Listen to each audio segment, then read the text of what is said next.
Hey everyone, and welcome back to the ScrapbookPal YouTube channel.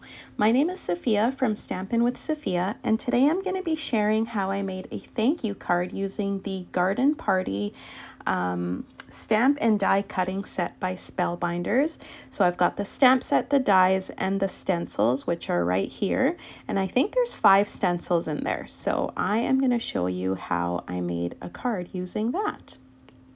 So I'm going to go ahead and get started. The first thing I'm going to do is ink up the giant flower stamp, and for that I'm using Tuxedo Black Memento ink. I don't have a MISTI, and so I just use the stamping platform that I bought at Michael's.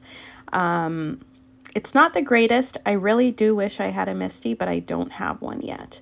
So I'm just going to go ahead and stamp this a second time so I can get a little bit of a darker imprint on there. I didn't want it to look pale at all because I am going to be coloring that using the stencil, so I really wanted a nice bold image, and so I went ahead and did that a second time, and now I'm going to show you it looks really good stamped out that second time. So I'm going to go ahead and start using my stencils now. If you look at the bottom corner of the stencils there, you can see numbers on them. And so that kind of indicates which one you need to use first. So I've grabbed my number 1 and I'm just going to line it up. I find holding it and lining it up is a little bit easier for me than doing it when it's laying flat. So the first color I'm using there is Kitsch Flamingo in the Distress Oxide ink, and I noticed that it was a little close to the roses there, and I wanted the roses to be in yellow, so I'm just using a little piece of paper to catch any ink that flows off of those little tiny flowers there in the corner. I'm just covering the yellow, or the area that's supposed to be yellow, so that no pink ink hits there. The next color I'm going to be using is Squeezed Lemonade by Distress Oxide, and I'm just going to go ahead and start using my blending brush and going over the stencil. I'm trying to do kind of a paler yellow because as I go, I'm going to try and make the yellow a little bit darker. I'm actually also going to add an orange in there, and so the first layer, it didn't matter if it was really light or not, or dark. I just wanted it to be light. And so there's the reveal. That's how it looks. So now we're putting the second stencil on there. And again, I'm just lining it up before I actually put it down. And I'm for the little tiny flowers there, I'm using that Kitsch Flamingo again, and I'm just pushing a little bit darker so that I get a little bit of a darker color. In the end, it didn't end up making much of a difference. I think if I used a darker pink, it would have looked nicer, but I don't have a darker pink in the Distress Oxide just yet, and so I used what I had. I added my second layer of flowers with yellow again, and then I'm just going over it in orange with the carved pumpkin color, and that's going to give me a nice little blend of yellow and orange on those flowers. For the very last stencil of the flowers, I used carved pumpkin again, and this time I used it on its own so that it would really give those roses some dimension. Later on, I realized that the middle of the stencil wasn't popped out, and so I did go back and correct that and add some additional carved pumpkin to the center of those flowers. For the next stencil, I'm using Mowed Lawn in Distress Oxide again, and it looked like it might be darker than this green, but the green turned out exactly how I wanted it, so I was happy with that. The final stencil has red, so I used Lumberjack Plaid, and it does the center of those flowers, the pink flowers as well, which was a really nice touch. At the end, I did go over any white spots, and now I'm just going to go ahead and run this through my die cutting machine. So now that I've got my flower piece, the final part is just putting my card together. So I started with a standard white card base in 4 1/4 by 5 1/2. I'm using a black panel and then some patterned paper to go on top of it, just black and white lines. They're a little bit pale. They actually look like they're gray and white, but that worked out well because when I used black and white striped paper under there, I felt like it was too much and it was kind of overtaking the card. And so this muted black is a lot nicer.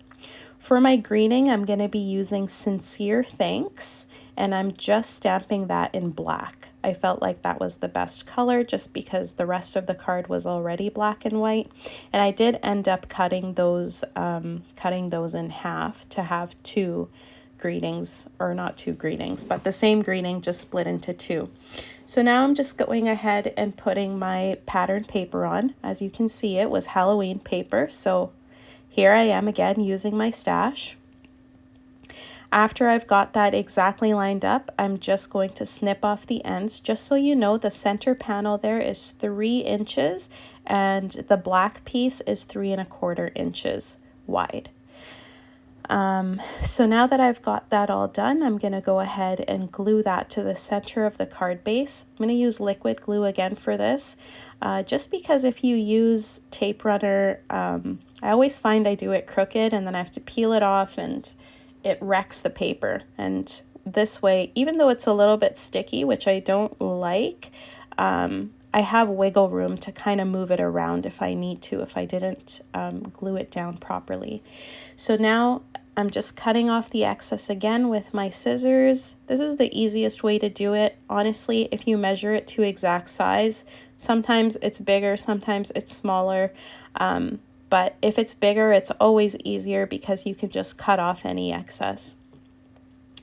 Now I'm going to go ahead and put down my flowers. For that, I'm just using some big foam squares. I had a hard time deciding which way I wanted to put the flowers down, so you're going to see me struggle here for a second. I'm going to go and I'm going to put it down, and then I'm going to turn it, and I'm going to turn it again. And I thought about cutting this out, but this is all part of the process, right? You put it every way until you find a way that you like, and I think I did there. So now I'm just going to go ahead and put my greeting on, and again, I didn't plan this out, so I'm going to kind of move it around and see where I like it best.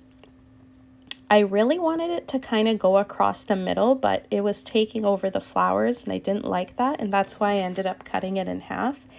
I think it looks good right there though at the bottom, and so that's what I ended up going with.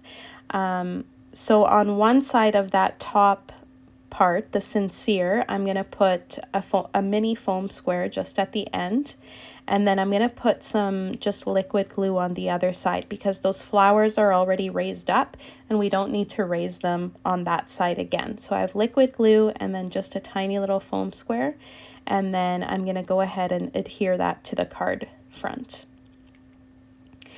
For the thanks, I did put the entire thing on dimensionals, but because it's such a small piece, I only ended up needing 2, which is fantastic because I don't have to use that many foam squares.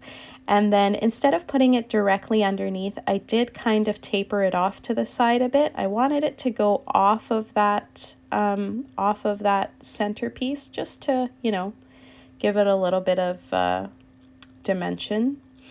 And for my final, the final thing that I'm doing here is adding on some embellishments, and I decided to go with these gold butterflies. I'm hoping spring is coming, crossing my fingers, and the butterflies got me excited, so I used those. So that's it. That's my project for you today, guys. I hope you have enjoyed. I will link a couple of extra videos here so that you can continue watching and see what the rest of our designers are doing. I hope you've enjoyed this video. Thanks for joining me and have a great day. Bye.